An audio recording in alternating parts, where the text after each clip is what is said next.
একটা কথা তাদেরকে বারবার মনে করিয়ে দিয়েছি, আবারও মনে করিয়ে দিতে চাই যে নির্যাতন করে, দমন করে, গুম করে, খুন করে, হত্যা করে, বিনা বিচারে হত্যা করে কখনোই এই গণতন্ত্রের আন্দোলন, স্বাধিকারের যে আন্দোলন, মুক্তির যে আন্দোলন, সেই আন্দোলনকে স্থগিত করা যাবে না। অতীতেও যায়নি, এখনো যাবে না। আমাদের আওয়ামী লীগের নেতারা অনেক কথা বলে, এখন তো মুখের টুকরে ফোটে, টুকরি ফোটার মধ্যে দিয়ে তারা গতকালই তাদের সম্মানিত সংগ্রামী মহাসচিব তিনি বলেছেন, সাধারণ সম্পাদক তিনি বলেছেন, আবার চেষ্টা করবেন না সন্ত্রাস সৃষ্টি করার, তাহলে এবার ডবল শিক্ষা দিয়ে দেব। বন্ধুগণ, বিএনপি কখনোই সন্ত্রাস করে নাই, বিএনপি সন্ত্রাসের ইতিহাস নেই, সন্ত্রাসের ইতিহাস আপনাদের। আমি বহুবার বলেছি, সন্ত্রাসের মধ্য দিয়ে আপনাদের জন্ম। আপনারা যখন আওয়ামী লীগের মৌলানা ভাসানী সভাপতি ছিলেন, সেই মৌলানা ভাসানীকে আপনার বিতাড়িত করে মেরে দাঁড়িয়ে দিয়ে তাকে রূপমহল সিনেমা থেকে বের করে দিয়েছিলেন।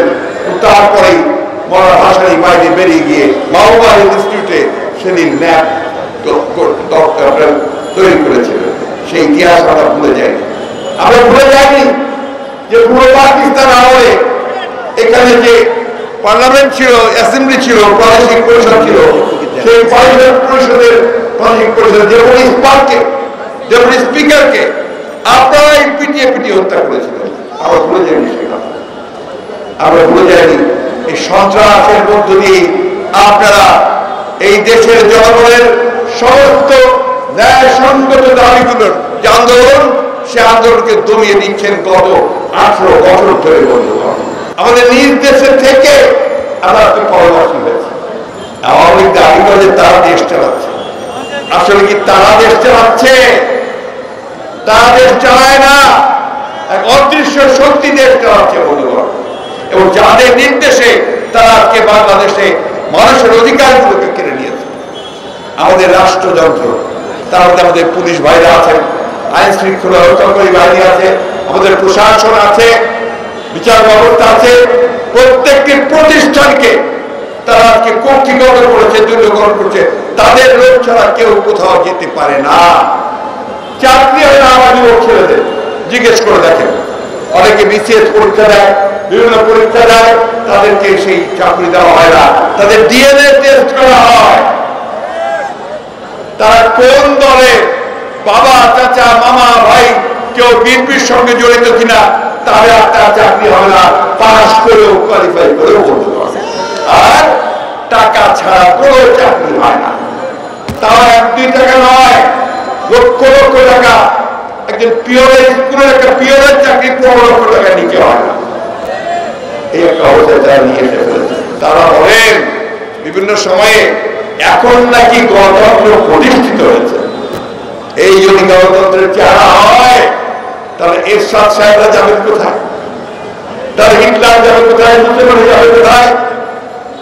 বন্ধুগণ, নমরুদ, ফেরাউন, হিটলার কেউ টিকে থাকতে পারে না এইভাবে অত্যাচার করে, নির্যাতন করে টিকে থাকতে পারে নাই। ওই এরশাদ ও আইয়ুব খান পারছে? লজ্জা শরমের সব মাথা খেয়ে ফেলেছে। এমন ভাবে কথা বলে যে তারা আপনার এখানে দণ্ড মুক্তের কর্তা। আসলেও এটাকে তারা তাদের পৈতৃক সম্পত্তি মনে করে। দুষ্টামির তো অভাব নাই। 28 অক্টোবর আমরা তো গত 5-6 বছর ধরে একদম পিসফুল আন্দোলন করছি। আমরা কখনো কোথাও কোনো রকম ঝড়া করতে যাইনি, হত্যাটা যায়নি। আপনারা বাধ্য করেছেন আমাদেরকে আমাদের দিকে হত্যা দিতে, এবং সেইভাবে আপনারাই সেই 28 অক্টোবরের পুরো শান্তিপূর্ণ সমাবেশটাকে পণ্ড করে দিয়েছেন নিজেরা। সেইভাবে একটা প্লট তৈরি করে আজকেও চেষ্টা করেছিলেন, আজকেও একটা পটকা ফুলিয়েছেন। সেই পটকাটা কে ফুলিয়েছে? আতঙ্কিরা। শুধু ঠিক ঠিক বললে চলবে না, শুধু জেল থাকলেই চলবে না, আপনাদেরকে এগিয়ে আসতে হবে, এগিয়ে আসতে হবে, রাজপথে জনগণকে নিয়ে চলে আসতে হবে। সেই জনগণের আরো শক্তিশালী একটা ব্যূহ প্রতিরোধ